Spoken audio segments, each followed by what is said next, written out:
I've got a few basic things in this scene here. I've got a Suzanne head, which I've added some smoothing to by tapping W a few times after adding it.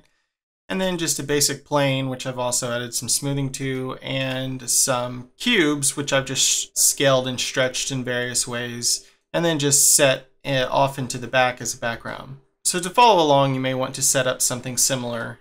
So when we say depth of field, what we're talking about is the area in which a camera will focus, leaving everything either in front of that area or behind that area blurred out. And so this is used widely in photography and cinematography. In general, mild depth of field effects are just a part of the way a camera works, but depth of field effects can be used artistically to point emphasis on a certain area of the image, in addition to just sort of reflecting the real way cameras sort of work. So we are right now in Blender's default render engine, Blender Render, and we haven't talked a lot about the difference between Blender's two main render engines.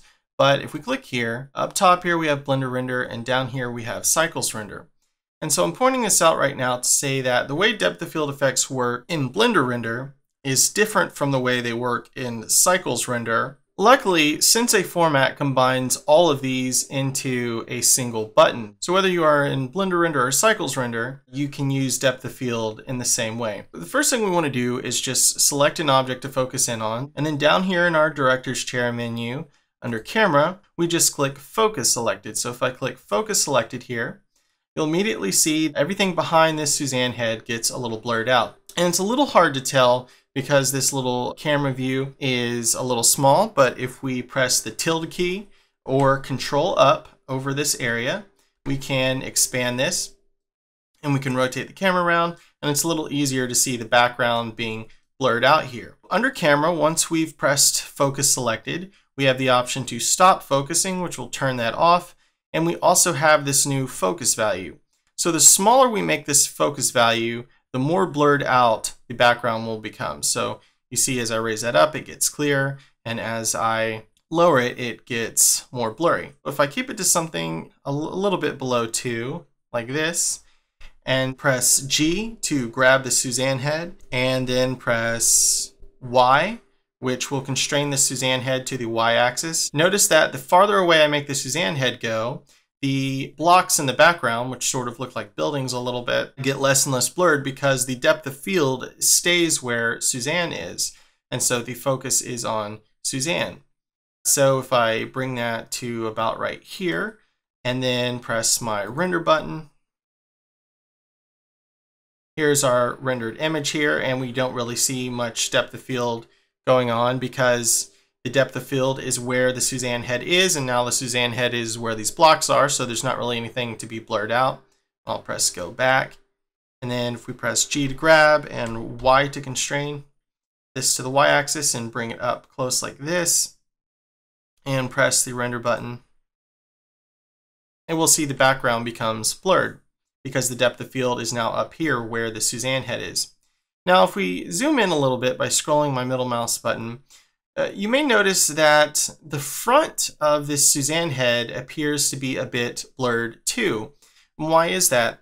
That's because the depth of field focus is not actually solely on the object you have selected, but it's actually directly where the origin point of the object is. So if I press go back here and then press Control up or my tilde key to minimize that, when we selected this Suzanne head to be our depth of field focus here, the actual center point of the focus is on this origin point.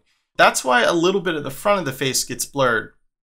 And that's also why it's in general better to use an empty to focus. So an empty in 3D animation and stuff in Blender is just like this little graphical element that represents to us a position in 3D space. It's not anything that will be rendered or that we want to see in the end. It's just a little helper marker thing to let us denote where a position of something should be. So if I double right click over here and under empty, we can add any one of these empties, and these all do the same thing, but there's different graphical ways of them being represented. That's why we have these different choices. But they all fulfill the same purpose, just to be a little graphical element to represent a position in 3D space.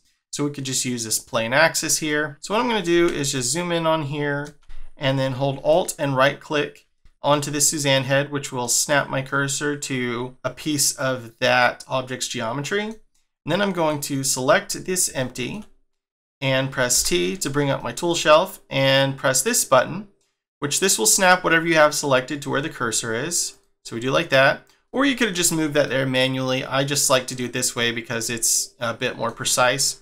I'm also going to decrease the size of this empty because I don't need it to be all that big. So we could go ahead and even name this empty as depth of field object, so DOF object. Now, rather than using this Suzanne's head origin point right here, which another way to do this would have been just to set the origin point to the front of the head, but you don't always want to do that. You want to be able to keep your origin point where you need it. And also it's cool to be able to change focus from person to person or character to character or to, place to place and not have to depend on something's origin point. So what we can do now is click on this DOF object and under camera, click focus selected. And so now you'll immediately see that the front of the face is much less blurred out because the depth of field is right here where the face is. So once again, if I were to press G to grab our empty DOF object, and hold middle mouse to constrain it along this line, we can see the farther I take this thing back, the depth of field area is where the actual buildings are, then they become indeed what is focused. But if I bring it back to where Suzanne is, Suzanne becomes what's focused. Okay, now that we have the depth of field focus where we want, let's try rendering again by pressing our render button. Now we have a nice crisp shot of the Suzanne head, meanwhile the background remains blurred out. So if we compare this by clicking on our slots to the second one here, we have a bit of a blur still in front of Suzanne's head. Using the depth of field object, we have a nice crisp shot. So I'll press go back. So say we're dealing with an animated scene. So say if I were to click on the Suzanne head, press F to insert a keyframe and move my timeline down a second there, which is what the F key does. Press G to grab. Middle mouse to constrain, R to rotate, and do something like this. Press F here, G to grab, press F here, R to rotate, press F here, G to grab, F here. And so say I had this little animation here, and notice that the depth of field gets lost down here in our camera view because the depth of field object's staying there. What we could do is just simply parent this depth of field object to the Suzanne head. So we could just click it there, then shift select the Suzanne head, and press parent here. And now when we press play, the depth of field stays with the Suzanne head. Of course, we're not tracking the object, so the object moves out of view of the camera, but we can fix that. All we do is with either the Suzanne head or the depth of field object here, it doesn't really matter each one since they're parented, press camera and follow selected. Now if we press play, the focus as well as the camera tracking is going to stay on the Suzanne head. So pretty sweet. So like I said before, in Sensei format, things like camera focus and camera tracking, these are unified between the 3D View, Blender Render, and Cycles render engines. So if you wanted to use this depth of field effect in Cycles, you can just switch over to Cycles. But if you're going to be jumping back and forth between Blender Render and Cycles and you want these effects to carry over, then you need to use the special Sensei format menu to switch to Cycles rather than up here, because this will convert everything properly. So if we click this and press use Cycles, then we have the depth of field effect also here in Cycles. Now you don't have to start in Blender Render to do this. You could have started out in Cycles Render and switched back to Blender Render and vice versa.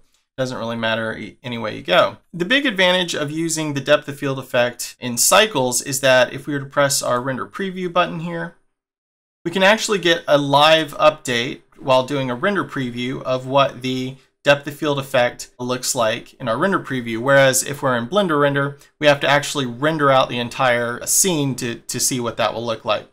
So here under my camera, I could increase this focus value to something much higher, and we see that the background becomes crisp.